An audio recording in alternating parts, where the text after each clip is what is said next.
장원을 발표하겠소. 이번 과거시험의 장원은 장원이요. 조선시대의 선비들은 동의보감에서 언급한 총명탕을 마셨고, 현재의 수험생들은 러시아산 녹용과 국내산 인삼 등 천연재료를 사용한 하이키 한방연구소의 장원을 마십니다. 수험생부터 공시생, 진급을 준비하는 회사원까지 장원들을 위한 진짜 장원을 만들었습니다. 어이, 이번 시험 장원이 너무 많은 거 아니요? 포털 사이트에서 하이키 한방연구소를 검색해주세요.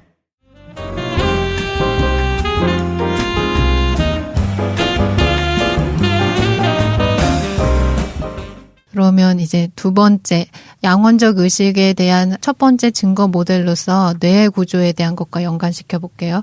양원적 정신은 아까도 말했듯이 언어를 매개로 하고 있기 때문에 뇌에서 뭐가 중요할 수밖에 없냐면 언어를 담당하는 영역이랑 연결돼 있어요. 초반에 제가 얘기했는데 뇌가 우방구가 있고 자방구가 있고 현대인의 뇌는 이게 양쪽으로 쪼개져 있어요. 네. 그 오른손잡이의 경우 오른손을 통제하는 거는 반대편 자방구예요. 그리고 왼측 좌측을 통제하는 거는 우방구예요. 근데 특이하게 우리 신체적인 모든 기능은 자방구, 우방구가 두 개 서로 양쪽으로 남아서 담당하고 있거든요. 근데 언어의 경우에만 어떻게 돼 있냐면 우방구랑 자방구의 역할이 달라요. 이거에 대해서 한번 얘기해 볼게요. 이거를 뭐라고 하냐면 중복표상이라고 하는데 어떤 저희 신체적 능력이 있으면 우방구, 자방구가 동일하게 역할을 담당해요. 이건 생물학적으로 어떤 손상이 생겼을 경우엔 다른 쪽 뇌의 기능을 이전시켜서 할 수 있기 때문에 진화나 생물학적으로 유리하기 때문에 그래요. 그런데 언어에서는 어떻게 되냐면 언어 영역이 모두 자방구에만 있어요. 이때 언어 영역은 말할 수 있는 능력이에요. 그러니까 자방구가 손상되면 우리는 말을 하지 못해요. 그러면은 우방구는 도대체 뭘 하고 있는 거야? 라고 생각할 수 있는데 1950년 이전까지만 해도 우방구가 아무런 언어적 능력이 없다고 봤어요. 우방구가 손상돼도 왜냐하면 사람들이 말을 하는 거 보니까 특이하게 말할 수 있는 능력은 자방구에만 쏠려 있구나 이렇게 생각했거든요. 아, 우방구에 어떤 손상이 있어도 우리가 보통 말을 하는구나. 말을 다 해요. 네. 근데 여기서부터 특이한 게 있는데 신의 목소리, 아까 우리한테 명령을 전달하는 신의 목소리나 지시, 청각, 환청들은 우방구의 베르니케 영역이라는 곳에서 발생해요. 네. 언어적 역할을 담당하는 곳 중에서 베르니케 영역이라는 부분은 의사소통의 필수적인 부분으로 여기가 손상되면 영구적으로 언어를 활용할 수 있는 능력을 상실하게 돼요. 우방구에 있는데.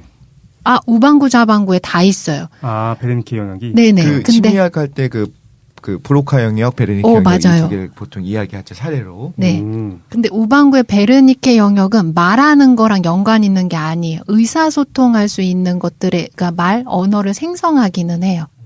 네, 한번 해볼게요. 신의 목소리가 우방구 베르니케 영역이란 곳에 만들어진 다음에 어떻게 되냐면 우방구, 자방구를 복측 교련이 연결돼 있는데 이 교련은 0.3cm 정도로 아주 작은 뇌량이에요. 그래서 자방구 축두엽의 청각 영역으로 전달하게 돼요. 그러면 우방구에서 만들어준 명령이 마치 자방구에서 들리는 환각으로 우리가 들리게 되는 효과가 있는 거예요.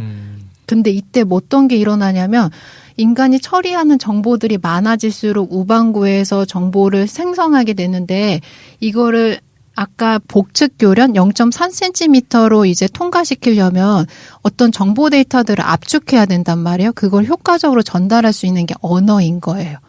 아. 네네. 표상으로 만들고. 맞아요. 그 데이터를 스토리로 만들어서. 네. 그래서 환상은 항상 어떻게 나타날 수밖에 없냐면 우리가 아까 환청을 듣는다고 했는데 언어적 형태로 나타나게 되는데 복잡한 대뇌 처리 결과를 우방구에서 자방구로 전송할 수 있는 거는 언어적인 수단밖에 없기 때문에 그래요.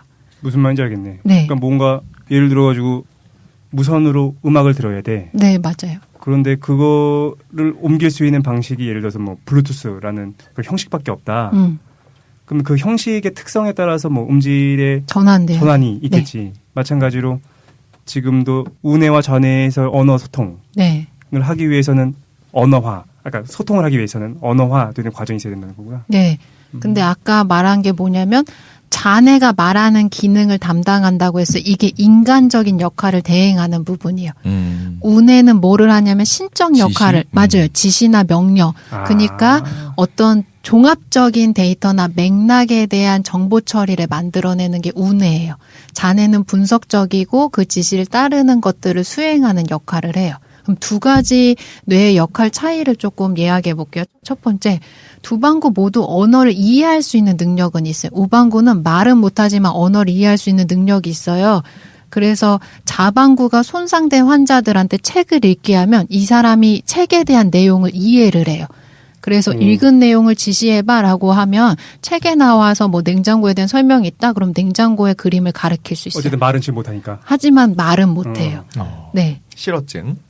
그러면 두 번째, 우방구의 줄리언 제임스의 논의에 따르면 신적 역할을 담당한다? 우리한테 지시나 환청을 전달한다고 했는데 그 기능이 우방구 베르니케에 있는지 어떻게 알아? 라고 했는데 실험으로 증명하는데 우방구의 정기적 자극을 계속 가하는 실험을 하게 되면 환자들이 뭐를 보고하냐면 누구나 여지없이 환청을 듣게 돼요. 혹시 그리고 그 환청이 명령하는 환청인가? 네. 그리고 환청이 자기랑 배타적인 타인의 목소리로 듣게 되는 거예요. 마치 명령하는 신의 목소리처럼.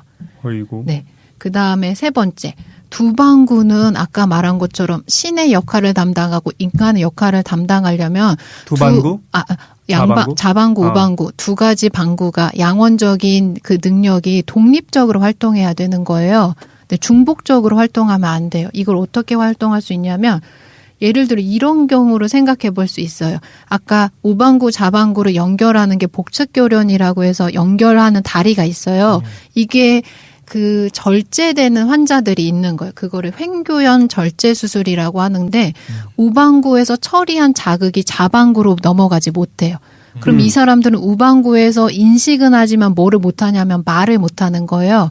그래서 어떤 실험을 가능하게 되냐면 우리가 책을 보면 좌측에 있는 언어적인 정보들은 다 읽어내요. 이 사람은. 근데 자방구로 넘어가지 못하기 때문에 어떻게 돼 있냐면 오른쪽에 있는 정보들은 하나도 못 읽는 거예요.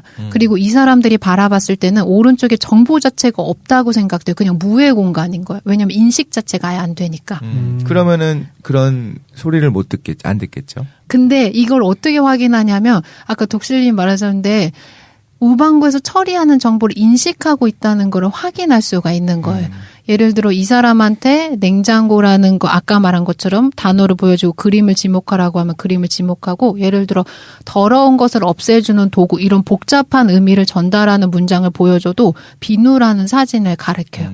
그리고 정서적인 처리까지 가능한데 예를 들어 어떤 실험자한테 나체 사진을 보여줘요. 그럼 너 나체 사진 봤지라고 물어보면 이 사람이 못 봤다고 말해요. 왜냐하면 연결이 안 돼 있으니까. 하지만 붉어지는 뺨에 뭔가 신체적인 반응이 일어나던가 이 사람이 자기가 의식하지 못하는데 나체 사진을 볼 때 미소를 짓거나 이런 반응들을 보여요. 예전에 간질이라고 하는 뇌전증이 이제 뇌에서의 어떤 전기적인 신경 전달이 폭풍처럼 몰아치는 거잖아요.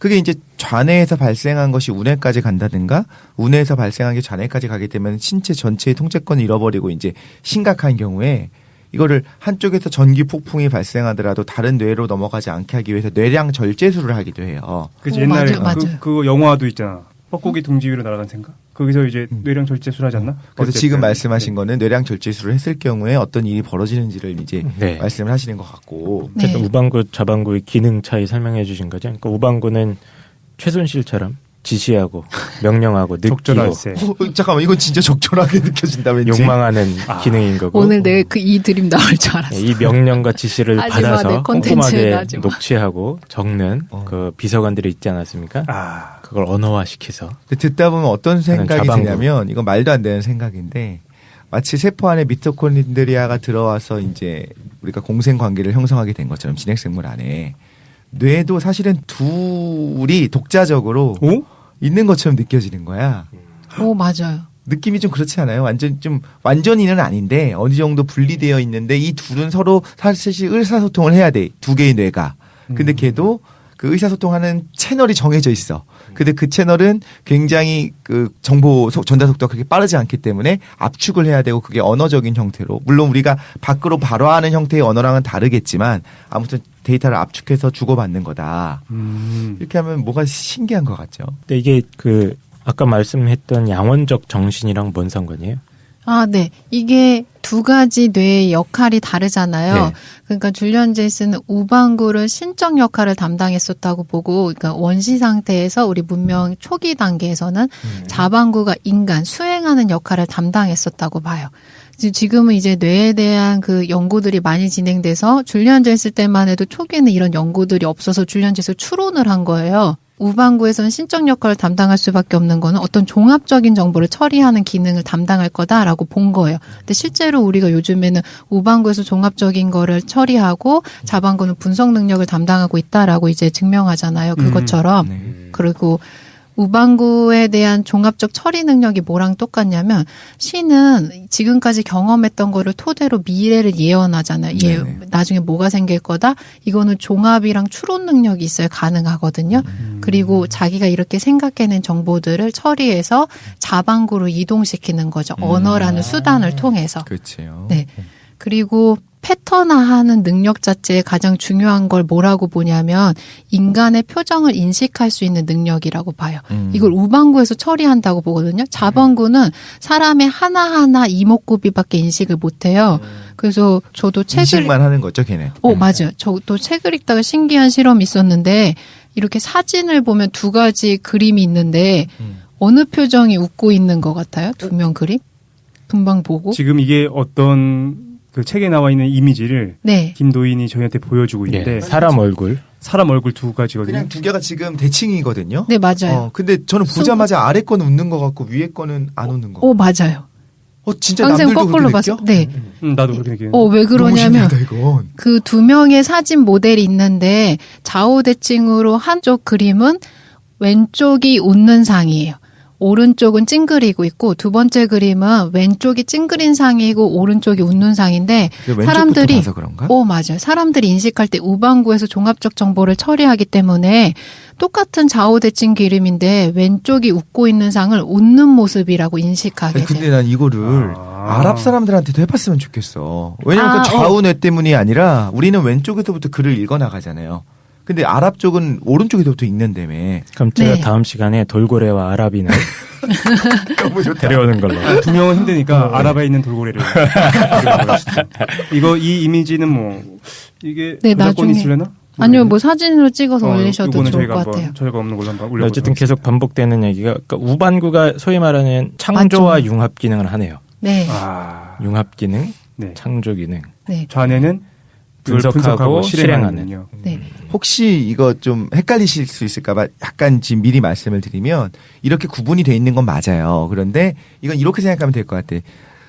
다리로 우리가 걷고 손으로 무언가를 활동을 하고 만지고 미세한 조정을 하잖아요. 네. 예를 들면 다리가 없이 태어났어. 그럼 손을 갖고 걸을 거거든요. 그리고 맞아요. 혹은 살다가 다리가 어떤 일이 있어서 이제 드러내서 다리가 없어졌어. 그때 그럼 절대 못 걸을 거냐. 그럼 손이 그 다리의 기능을 대신하도록 이게 달라질 수 있어요. 팔이.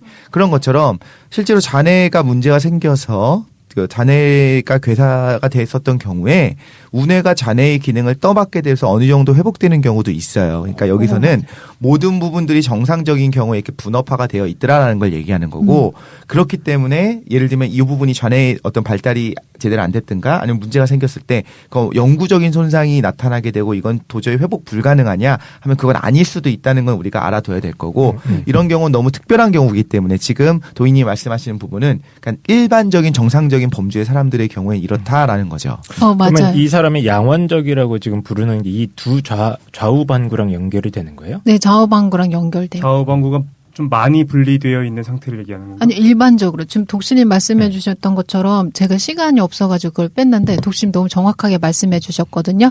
저희가 우반구, 좌반구 역할이 나눠져 있어요. 말하는 기능은 좌반구에만 몰려 있는데 어렸을 때 너무 극단적인 좌반구 손상이 일어났다? 그러면 이게 우반구로 기능이 옮겨가기도 해요. 그리고 인류의 5% 정도는 좌반구, 우반구 모두 다 말하기 기능이 분포되어 있는 경우가 있다고 그래요. 네, 근데 그러니까 독신이 말해주신 것처럼 일반적 모델로 여기서 설명하는 그쵸. 거예요. 아니 궁금한 거는 여기서 말하는 이제 고대인들의 양원적 정신이라는 거는 이 두 가지 뇌의 기능이 조금 더 분리되어 있는 상태를 얘기하는 거야? 아니면 조금 더 가까워서 융합되어 있는 상태를 얘기하는 거예요?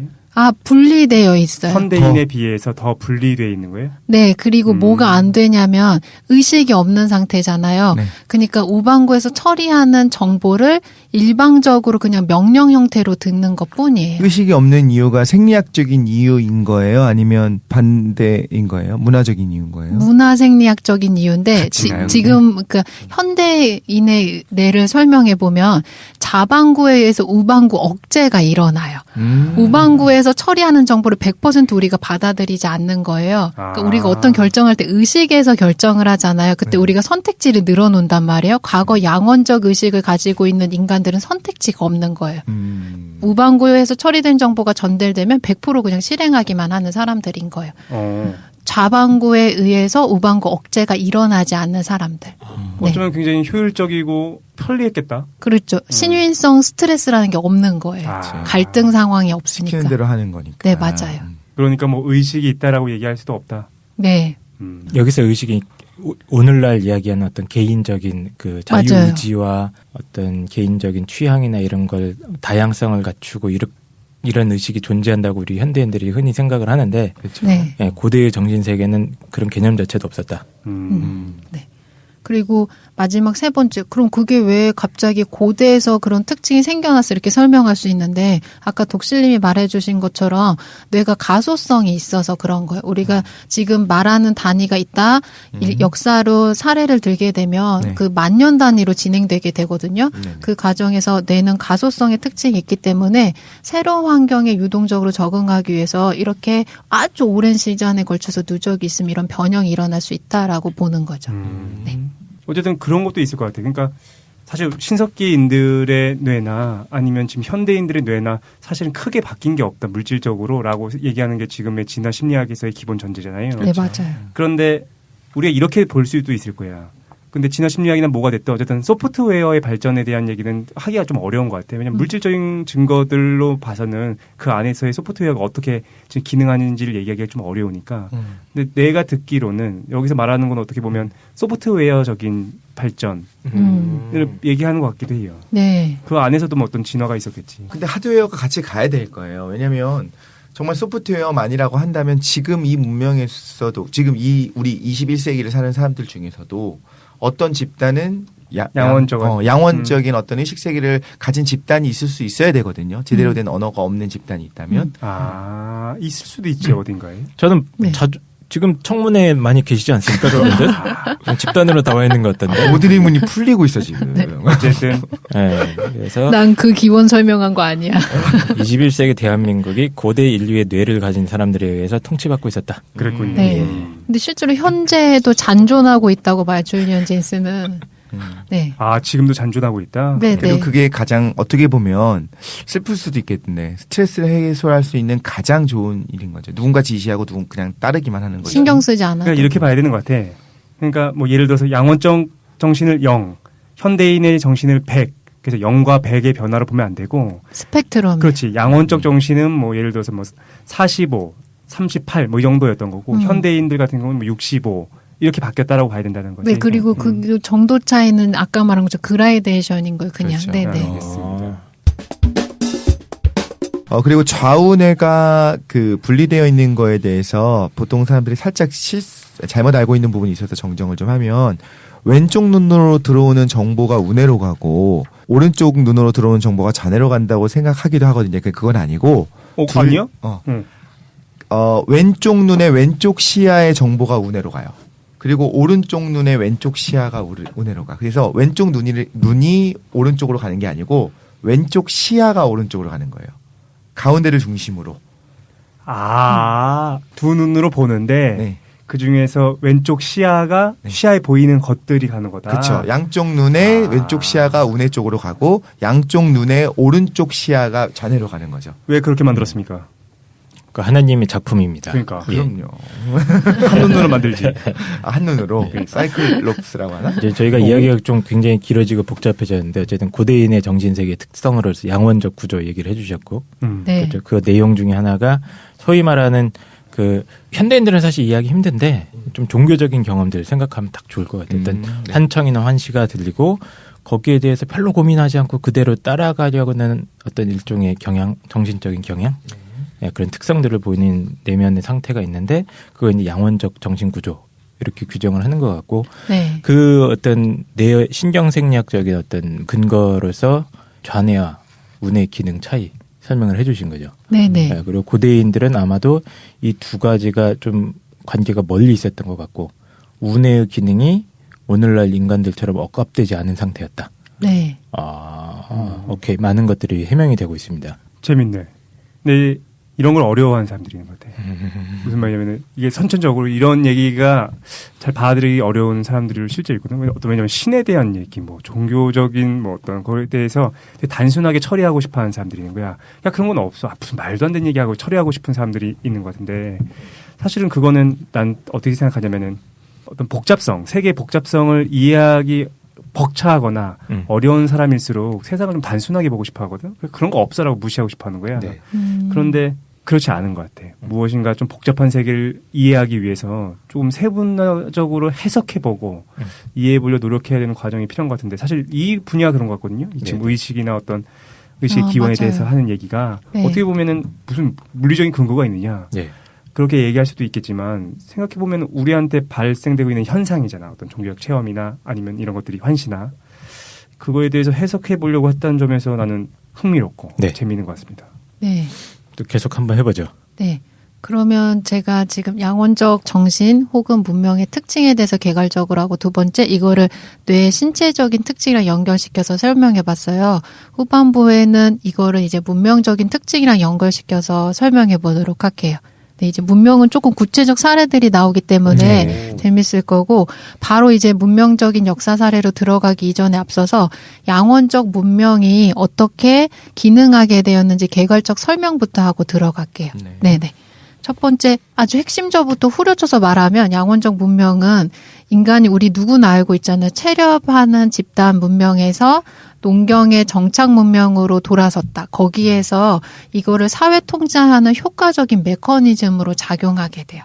이게 양원적 문명의 특징이에요. 그래서 첫 번째 뭐를 생각해 봐야 되냐면 구체적 역사 사례를 들기 이전에 인간 집단이 진화했어요. 첫 번째로 들 수 있는 게 인구가 폭발한 거예요.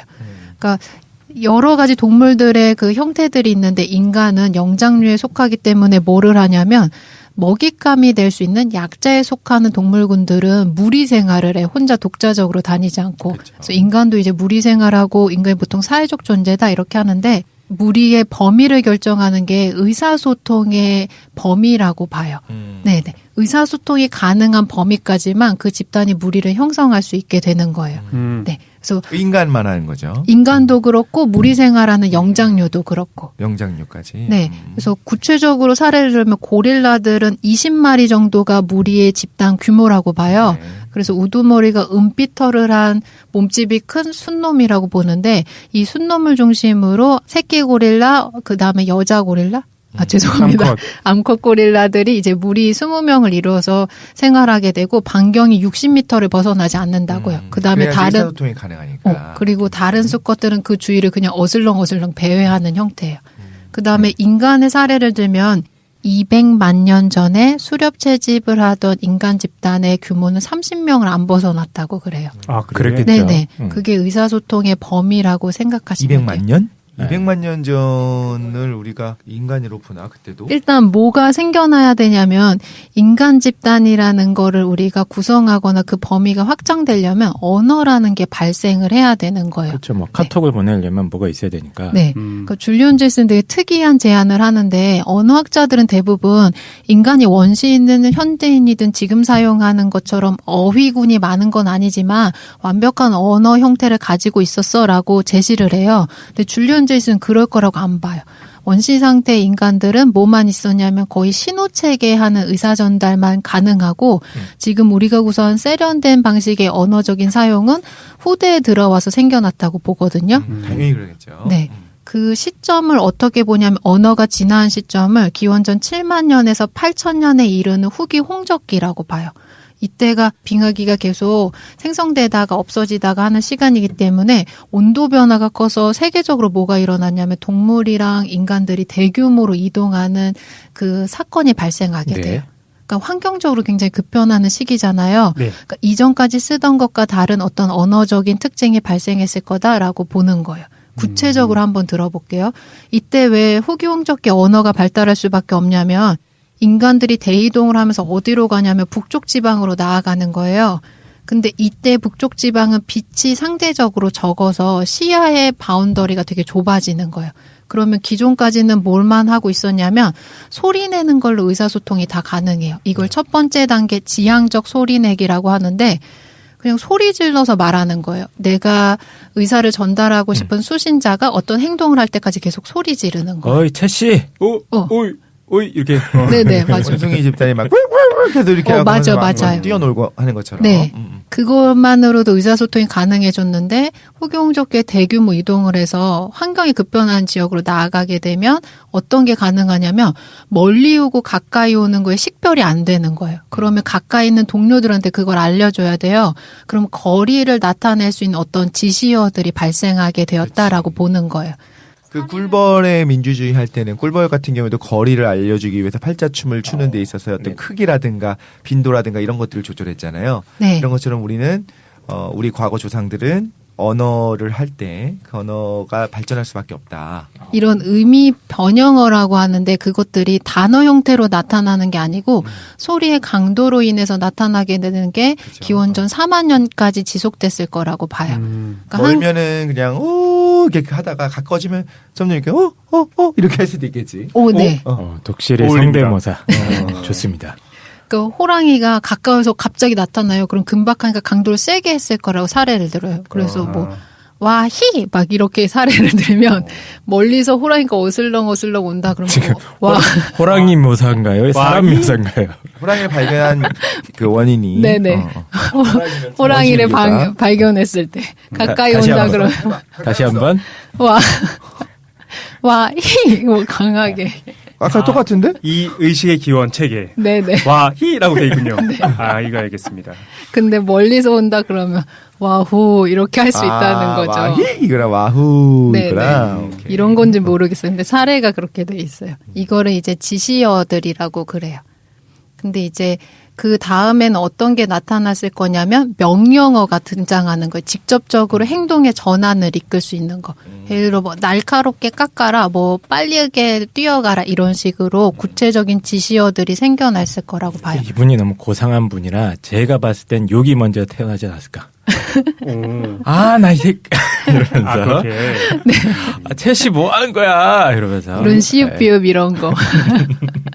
감사합니다. 어쨌든 네네. 이분의 추정은 지시어 그다음에 명령어가 등장했을 것으로 이제 상상은 여기서부터 이제 어느 정도 추정의 영역인 것 같아요. 네.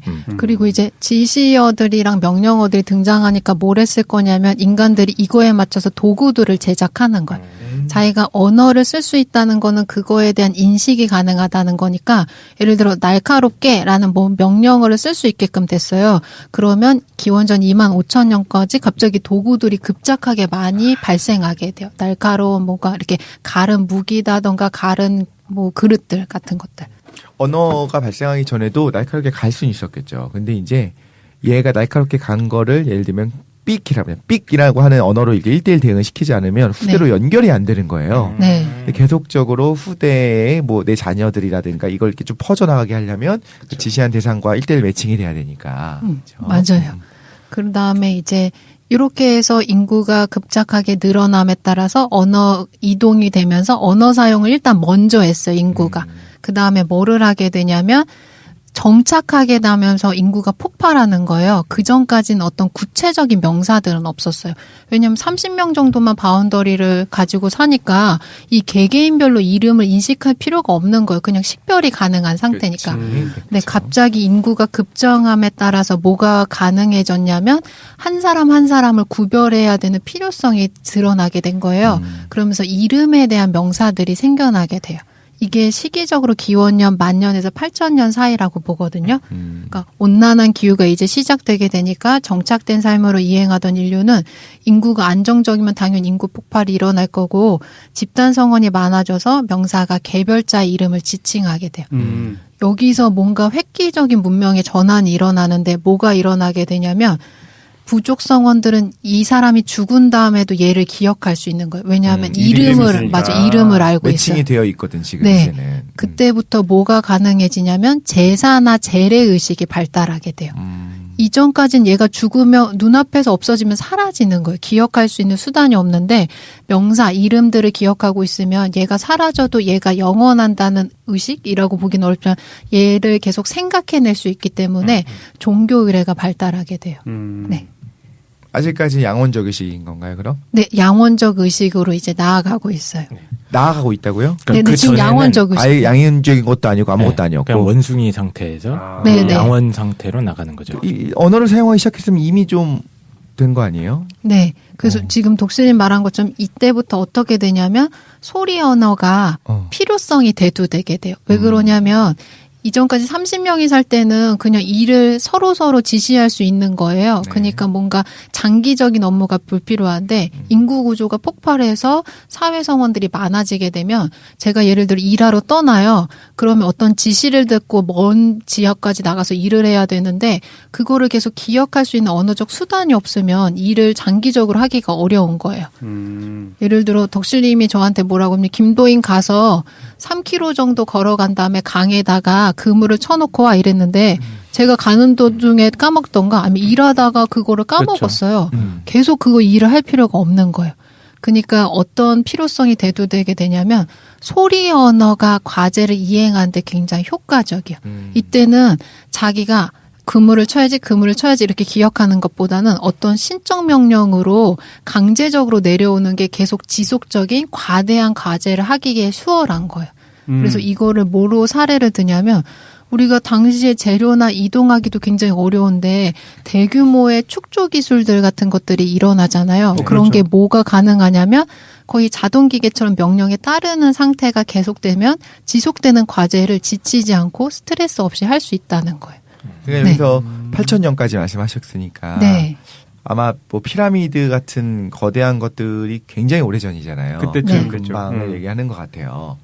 근데 굉장히 정밀했는데, 그러니까 뭐라고 해야 될까? 그러니까 그 무거운 거를 상류에서 하류로 어떻게 옮겼는가 이런 문제들 기술적인 것 좀 사치를 하고, 그리고 그 엄청난 고난이 그러니까 힘들잖아요. 그 강도를 노동의 강도를 어떻게 견뎠는가 이걸 얘기하고자 하는 건 아닌데 설계한 사람이 단 한 명이 한 것도 아닐 거고 설계자들이 이제 이야기를 하고 토론을 하고 그다음에 그걸 작업 반장한테 지시를 하고 작업 반장이 가서 통제를 하고 이런 일련의 과정들이 원시적인 언어로 과연 가능했을까요? 그러니까 자꾸만 현대적인 측면에서 현대 이성을 자꾸 투영하고 싶은 거야. 그러니까 그게 아니면 불가능하니까 하는 말이지. 아니 그 사람들도 어느 정도 이성이 있었을 거고 뭔가 수학적인 거나 여러 가지 생각을 했을 거라고. 그런데 그 무엇인가 수행하는 메커니즘에 있어가지고 우리와 달랐을 수도 있다는 거지. 근데 독실님 질문은 이해가 되는데, 이제 김도희님 말씀은 이제 10,000년에서 8,000년 전경에 이제 소위 말하는 신석기혁명 시대 아닙니까? 네, 맞아요. 농경사회 시작되면서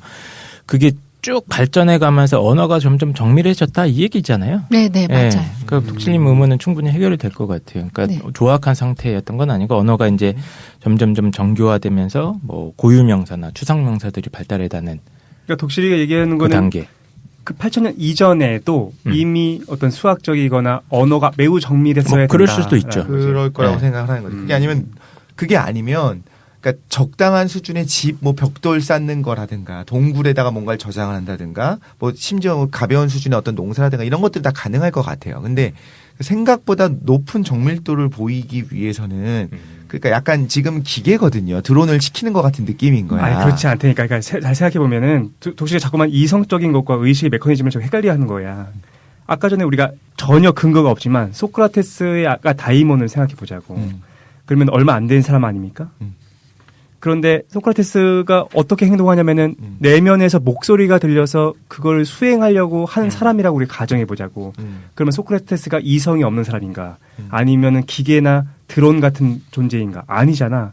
굉장히 유연하게 말을 하고 행동을 하고 이성적이고 수학적인 문제를 푸는 사람인데도 불구하고 메커니즘 자체가 우리가 달랐다는 거지. 다이몬 내면의 목소리를 따르려고 하는 성향이 있었다라는 거야. 실제로 게임 속에서도 드론한테 말 걸 수 있어요. 찍으면 얘기합니다.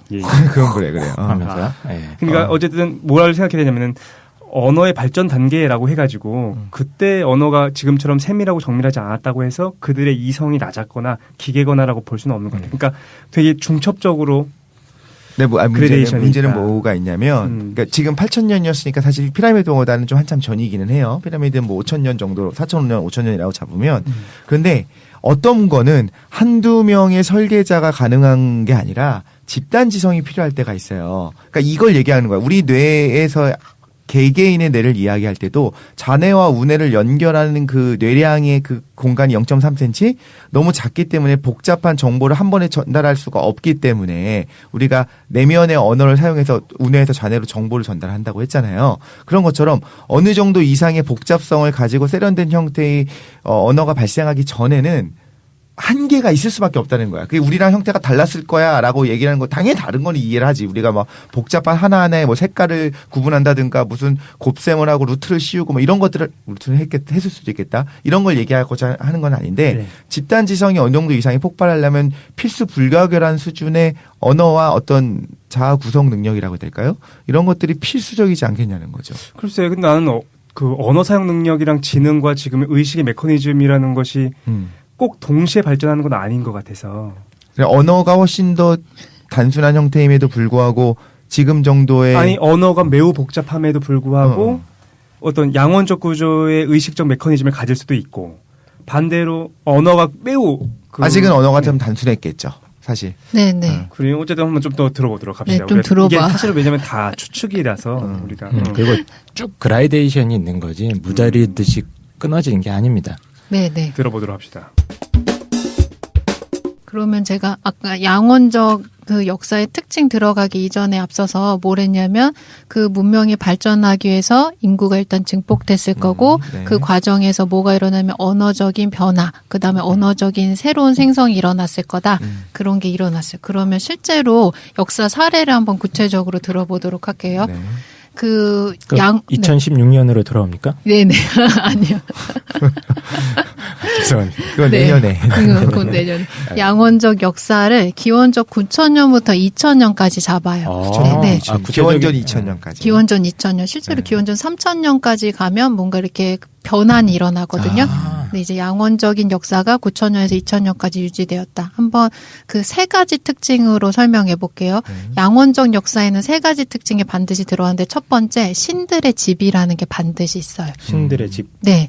아까 제가 뭐를 말했냐면 인구가 폭발하게 되면서 개인에 대한 이름이나 명사가 생겨났다고 했어요. 그럼 이 사람이 죽어도 이 사람이 존재한다는 걸 계속 기억하거나 종교적 제례를 할 수 있어요. 그래서 사람들이 뭘 하기 시작하냐면 신들의 집을 지어요. 양원적인 의식이 개인한테는 생겨날 수 있는데 이게 하나의 문명화로 정착되려면 모든 사회 구성원들이 공유해야 돼요. 그러면 공유할 수 있는 뭔가 기제가 있어야 돼요. 그걸 담당했던 게 신들의 집이에요. 그러니까 여러 사람들이 그 계속 운해에서 들어오는 명령을 자꾸 듣는 거야. 네네.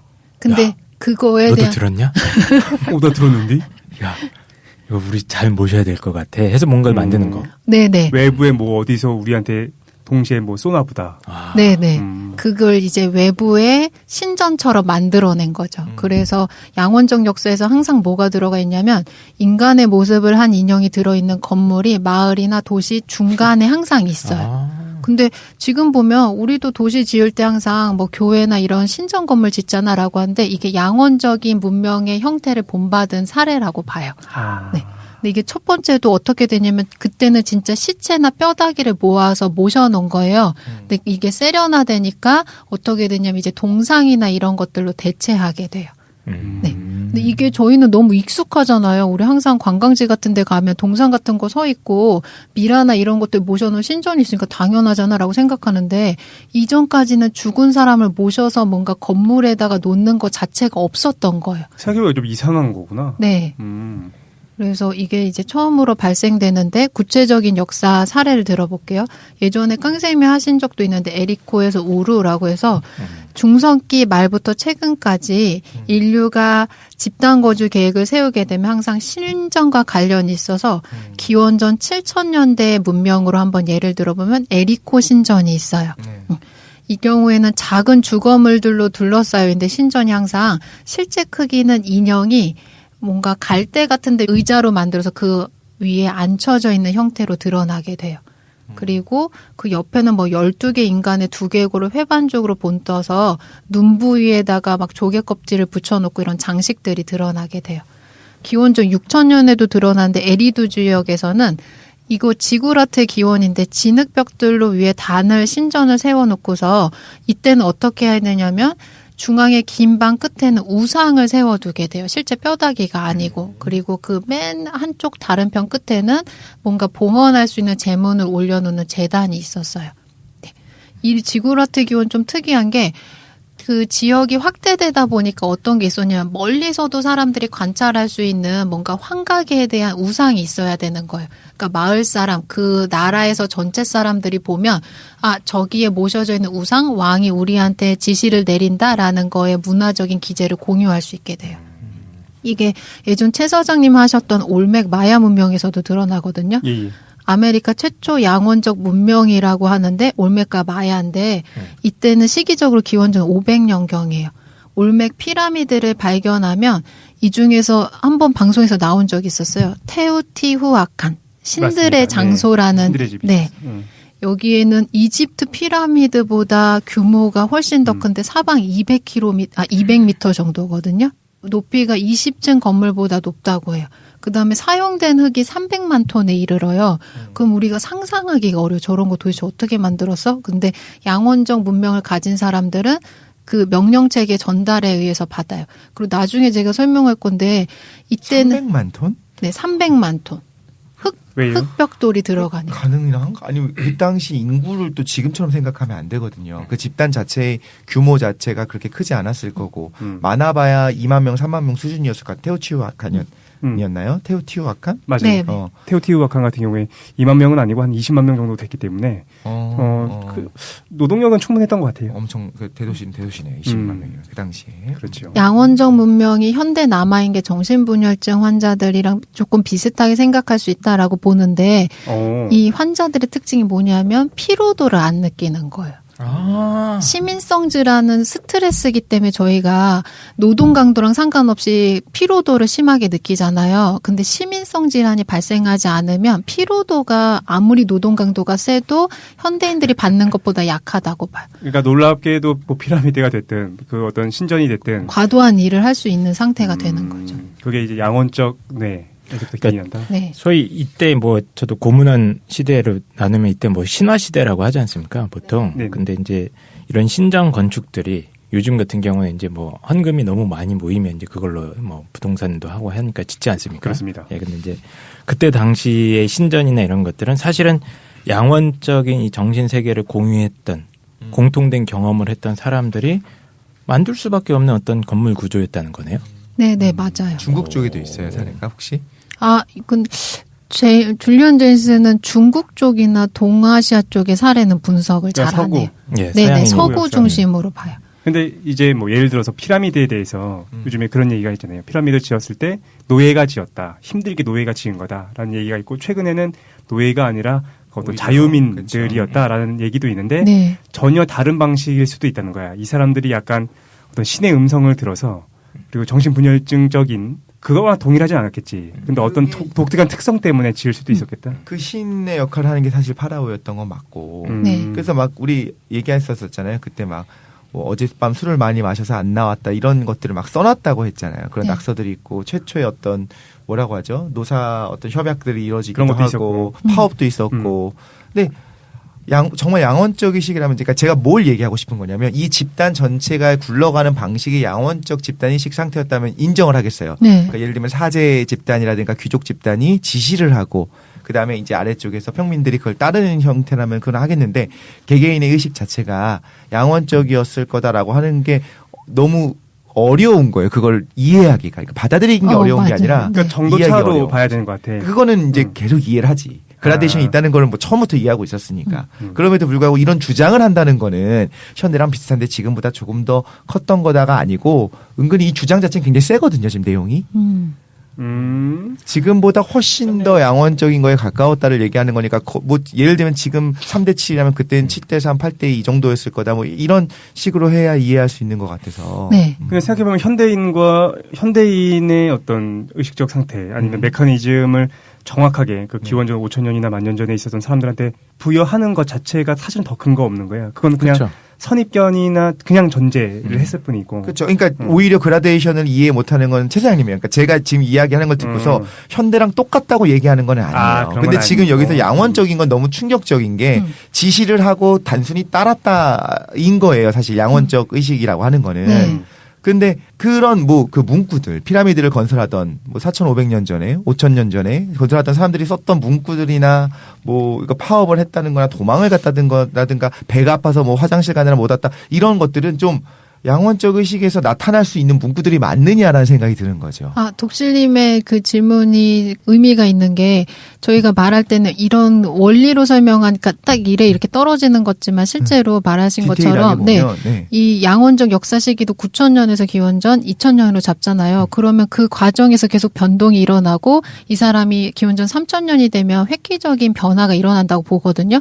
그러면 3,000년 되면 딱 갑자기 획기적 변화 일어나냐 그게 아니고 그 이전부터 1,000년 1,000년 이전부터도 훨씬 계속 지속적인 변화는 일어났었겠죠. 붕괴 과정은. 그러니까 예를 들어서 과거에 있는 10,000명 중에서 한두 명이 붕괴할 줄 아는 사람들이었다고 한다면 맞아요. 아니면 이제 시간이 지나면서 이제 10,000명 중에 100명 이런 식으로 바뀌었다라고 이해하는 게 좀 더 지금 이 주장을 좀 이해하는 데 편안할 것 같다는 생각이 네. 그래서 그 고대 문명에서 신들의 집의 특징이 있다라고 했는데 세 번째 잉카 황금 제국의 특징이 가장 흥미로워요. 저희가 이거 한 적도 있잖아요. 기원 후 2200년경이거든요. 사례로 들었던 것 중에 양원적 역사가 드러난 대표적인 사례로 잉카 제국이 가장 커요. 네. 근데 상대적으로 최근이네. 네. 근데 잉카 제국은 1세기 100년 동안에 뭐가 있었냐면 그 주변에 있던 모든 제국들을 정벌해요. 근데 그러면 뭐가 일어날 거냐면 상대적으로 급변하면서 잉카 제국의 양원성이 쇠약해지는 결정적인 계기가 일어날 수밖에 없어요. 한번 얘기 들어볼게요. 이게 저희가 생각하기 어려우니까 그때도 저희가 들었던 게 뭐냐면 잉카 제국이 갑자기 급작하게 붕괴하잖아요. 그렇죠. 근데 잉카 제국을 양원적 문명이었다 생각하면 급작스러운 붕괴를 이해하기 쉽다고 봐요. 줄리언 제이스가. 그래서 대표적으로 뭐냐면 잉카의 왕은 태양의 후예로서 신적으로 우리가 모시고 있었거든요. 그래서 마치 신의 대리인처럼 통치되기 때문에 왕의 명령을 그냥 도시민들이 계속 획일적으로 따르는 상태였었는데 왕이 어떤 상태냐면 어깨에는 싱싱한 박쥐 가죽을 두른 망토를 가지고 얼굴은 너무 존엄해서 사람들이 차마 마주칠 수 없기 때문에 빨간 망토 아니면 가림막 같은 걸 써서 가렸다고 해요. 근데 우리가 아는 것처럼 잉카가 어떻게 정복되냐면 아주 단순하게 정복되잖아요. 1532년 11월에 150명 정도 되는 에스파냐인이 왔는데 갑작스럽게 점령되는 거를 문화학적으로 설명해내기가 되게 어려운 거예요. 근데 양원적 문명은 어떨 때 붕괴될 수밖에 없냐면 급작스러운 변동 상황에 대해서 신의 지시나 명령이 떨어지지 않으면 이 사람들 행동하기가 어려운 거예요. 그러니까 완전 전혀 낯선 완전 이질적인 사람들이 왔는데 잉카인들이 가지고 있던 외모부터 다른 거예요. 이 사람들 복장이나 외모, 코수염 기른 형태부터 이제 다르게 인식되니까 어떻게 되냐면 갑작스럽게 신적 명령이나 지시어가 내려오지 않는 거예요. 그러면 이 사람들 되게 무기력하게 대처할 수밖에 없고 정복민들한테 그냥 교살당한 상태에서 문명이 급작스럽게 붕괴돼요. 이건 잉카뿐만 아니라 고대 양원적인 문명들이 급작스럽게 붕괴하는 거를 설명해주는 하나의 사례라고 제시해요. 네네. 거기는 신대륙에 있었기 때문에, 그러니까 그들한테는 신대륙이 물론 아니었겠지만, 그래서 문명이 유럽처럼, 그러니까 유럽 중심으로 본다면 유럽처럼 이미 일찌감치 양원적인 어떤 그런 의식을 탈피했었어야 되는데 그러지 못한 상태로 15세기까지 있었고, 12세기까지 있었고, 그러다가 그게 붕괴하고 나니까 천천히 그라데이션을 거치지 못했기 때문에 문명 자체가 싹 사라졌다. 이렇게 설명을 한다는 거죠. 그리고 너무 근거가 없긴 한데 어쨌든 그렇게 해석해 볼 수도 있다. 이게 구체적 역사는 다음 주로 미뤄야 될 것 같아요. 그래서 재밌네. 시간이 너무 많이 돼가지고. 양원적 역사의 두 가지 특징만 간단하게 더 얘기해 볼게요. 첫 번째는 살아있는 신의 모지는 이제 신전들이 마을 중심부에 있었다라는 거고, 두 번째는 살아있는 망자라고 해서 순장에 대한 제도들을 다 가지고 있어요. 순장하는 제도. 우리 죽었을 때 그거를 뭔가 인권을 유린하거나 되게 역사적으로 이해하기 힘든 사건이다라고 봐서 방송 중에서도 저희 몇 번 다룬 적이 있었는데 양원적 문명에서는 아까 말한 것처럼 죽어도 뭐가 들리냐면 계속 환청이 들리는 거예요, 짓이. 그러면 내가 살고 있는 국가의 왕이 죽었어요? 근데 이 사람이 죽어도 뭐는 계속할 거냐면 명령을 내린단 말이에요. 그리고 신전에다 이 사람을 모셔놨잖아요. 그럼 이 사람을 살아있는 것처럼 대접하는 의례나 절차가 생겨나게 돼요. 그게 하나의 순장제도라고 봐요. 그래서 중요한 나라 인사들이 죽으면 순장하는 것이 모든 문화권의 공통 요소로 드러나요. 그러면 그 순장을 당하는 사람이 살고 싶어서 울부짖은 게 아니라 당연히 그냥 했겠네요. 근데 그걸 판단하기가 어려운 거예요. 그래서 기록 문헌에 보면 어떤 자기 주변에 중요한 사람이 죽었다 그러면 시종 듣는 사람들이나 부인들이 뭐부터 하냐면 이제 술부터 마셔요. 그리고 즐겁게 진짜? 춤을 추고서 이 사람들과 다른 삶을 살기 위해서 이제 교살당하는 일들이 이제 일어난다. 이렇게 기록이 되어 있어요. 네. 그러니까 뭔가 근데 거기 그 와중에서도 도망친 애들도 있었을 거고 거부한 애들도 있었을 텐데 우리의 지금의 개념을 상상하기 좀 어려울 것 같아요. 네. 오히려 이건 확실히 아닐 것 같은 게 지금의 영화를 봤을 때 예를 들면 굉장히 개인의 인권이라든가 개인의 자유가 개인의 자유에 대해서 너무나 현대인들과 공유하는 것을 가지고 예를 들면 어린아이가 죽는 것에 대해서 눈물을 뚝뚝 흘리고 아니 이 어린아이가 무슨 죄가 있다고 죽인단 말입니까? 이런 거는 일어나지 않았을 거라는 생각은 들어요. 사실. 잘한다 연기. 연기도 해요 요즘에? 요즘 연기한다는 소문이 있어요. 네네. 이것도 저희가 역사에서 그냥 너무 당연하게 배우니까 옛날 사람들은 누가 죽으면 같이 일하던 사람 아니면 주변에 뭐 식기구도 이런 거 다 같이 묻어줬대. 지금 생각하면 되게 이상하거든요.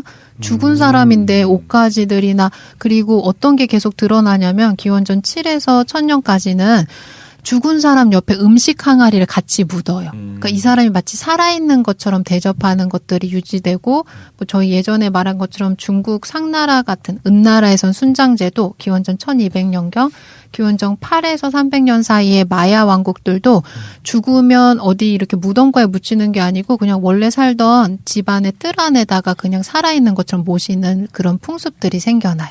이게 두 번째 특징이에요. 세 번째는 뭐냐면 말하는 우상들을 다 소유하고 있어요. 아까 말한 것처럼 저희 마을에다가 거대한 신전을 세우잖아요. 근데 바꿔 말하면 집단으로 공유하는 어떤 신의 목소리, 청각도 있지만 개개인도 자기의 신이 있는 거예요. 그래서 집단 일을 할 때 듣는 지시에 대한 청각, 주체의 신의 목소리도 있지만 자기가 개인적 일을 처리할 때도 자기한테 명령을 내려주는 목소리들이 있어요. 그래서 이거를 상상할 수 있게 하는 우상들을 다 소유하고 있는데 양원적 문명의 이게 세 번째 특징이에요. 그래서 우리가 그냥 문화재로 발견하는 여러 가지 종류의 인간 조상들이 생겨나요. 조각품. 그래서 기원전 7에서 6,000년 전경도 그러면 돌에나 이상하게 문양을 새긴다던가 그다음에 이집트 같은 경우에는 14cm 정도 되는 짐승 하얀 이빨에다가 우리가 알고 있는 것처럼 검은 눈동자, 검은 콧수염을 이렇게 그린 그 조각품들을 사람들이 귀중하게 늘 들고 다녀요. 그리고 죽으면 이 사람의 순장품으로서 같이 묻어주게 돼요. 그렇구만. 우리는 이런 문화재 출품된 것들 쭉 박물관이나 자연사 박물관 같은 데 보면서 이게 중고 시세가 얼마였을까 뭐 이런 생각을 하지 않습니까? 네. 이게 그냥 오늘날 현대 자본주의 사회에서는 어떤 상품적인 가치 정도밖에 없었을 텐데 이 작가 줄리안 제인스는 이런 사소한 부장품이나 뭐 이런 신전 구조라던가 뭐 순장 풍습이나 이런 매장하는 풍습들이 다 양원적 정신 세계의 어떤 반영이다 이렇게 해석을 하는 거죠? 네네. 그렇지 않고선 뭔가 되게 이해하기 어려운 풍습들이라고 보는 거죠. 네. 그래요. 오늘 재밌게 잘 들었는데 우리가 시간이 다 돼가지고 네. 이제 2부작으로 가는 거군요. 다음 주까지. 디테일한 면들이 살아나가지고 네. 점점 재밌어지고 있는데 마무리해야 됩니다. 간단하게 뭐 다음 시간에 토론도 하고 이거에 대해서 우리가 비판도 할 것 같으니까 네네네. 오늘 어떻게 들었는지 간단하게 소감 얘기한 다음에 오늘 마무리하도록 하겠습니다. 어떻게 들으셨습니까? 생로병사 특집으로 이 책을 한다고 그래서 저는 처음에 약간 의아했는데 사실 최 사장이나 덕실님이나 저나 한갓 개인의 시작과 끝을 다뤘는데 이거는 인류라는 정신세계의 어떤 탄생에서부터 변화 양상을 총집대성하는 그런 기획인 것 같고 인류의 생. 그렇죠. 예. 또 한 가지는 이제 이 얘기를 쭉 듣다가 보니까 이게 혹시 어떤 시사적인 방송이 아닌가 저희 방송이 아닙니다. 그래서 현재 우리 사회에서 일어난 특히 권력 핵심부에서 일어난 사람들의 어떤 정신 상태를 잘 보여주는 것 같다는 생각이 자꾸 드네요. 한국 정치의 양원적 구조. 그렇죠. 네. 그래서 명령에 절대 복종하는 정신 세계. 뭐 신들의 집도 있지 않습니까? 어딘가에? 그렇네. 네, 침대가 있고 영생을 누리는 약들이 돌아다니고 예. 그리고 이제 절대자의 몰락과 더불어 순장하려는 사람들도 있고. 하여튼 예. 상당히 좀 시사적으로나 뭐 여러 가지로 생각할 만한 방송이네요. 저도 재밌게 잘 들었습니다. 다음 시간에 더 기대되네. 근데 이제 나는 이제 의식에 대해서 관심도 많고 굉장히 집중해서 잘 들었습니다. 다음 시간에 좀 진행되는 것들이 인상적이고 재밌을 것 같아요. 그래서 기대해 보도록 하겠습니다. 저는 많은 부분에 사실 동의를 했어요. 예를 들면 일본이 2차 대전에서 패망을 한 다음에 제일 먼저 했었던 라디오 방송이 뭐였냐면 덴노가 천황이 나와서 나는 사람이다, 신이 아니다라고 얘기했을 때 엄청난 충격을 받았대요. 일본 사람들이. 이상하지 않아요? 당연히 사람이지. 그게 언젠데 1945년이잖아요. 근데 그때까지 정말로 신이라고 믿어왔는데 그 사람이 자기가 나와서 자기는 사람이라는 거야. 라디오 방송을 시킨 거야. 메가더가 했겠죠. 그 일본 사람들의 정신 상태가 정말로 그 메이지 유신을 겪고 그 당시 뭐 항공모함을 띄우던 애들이 멍청해서 그랬겠냐 아니면 집단 어떤 최면 상태, 어떤 집단 의식 상태 자체가 양원적 의식이었었던 것 같아요. 그리고 그게 그 전쟁 상황을 버틸 수 있었던 거겠지. 걔네들 입장에선 천황 폐하 만세 이러면서 자살하고 그런 것들이 그런 것도 이해가 가고 그라데이션으로 변해왔다 이런 것들 중에 생각나는 거는 이제 초혼이라고 하는 의식이 우리나라에 있었잖아요. 장래 의식 중에. 네네. 처음에는 정말로 혼을 부르는 의식으로 시작했겠지만 나중에는 그걸 한다고 혼이 돌아오지 않는다는 건 알았음에도 불구하고 이런 어떤 의식으로서 남아있는 것 자체도 양원적인 것들을 그러니까 보여준다라는 생각은 들어요.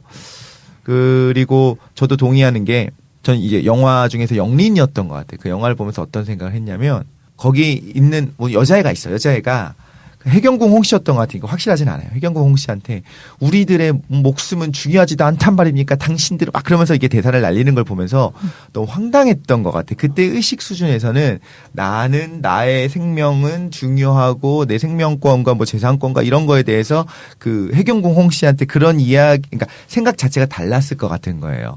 나는 어쩌라는 거냐? 내 목숨도 중요하다. 당신들이랑 똑같다. 신분이 다를 뿐이지만 같은 사람 아니냐? 이런 상상 자체가 힘든 시기가 아니었을까라는 생각이 들어서 되게 많은 부분이 공감이 가긴 하는데 다음 시간에 이제 들으면 너무 재밌을 것 같긴 한데 이런 생각은 드는 거예요.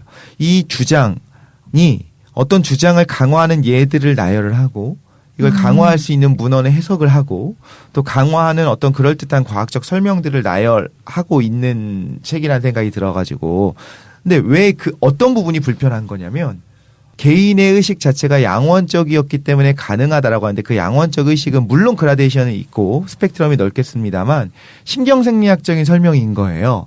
우뇌가 지시하고 좌뇌는 따르는 건데 우뇌가 굉장히 강하게 지시하고 좌뇌는 거의 비판 없이 받아들였을 거다라고 하는 거는 어떻게 보면 객관적 사실인 거예요. 해석이 아니라.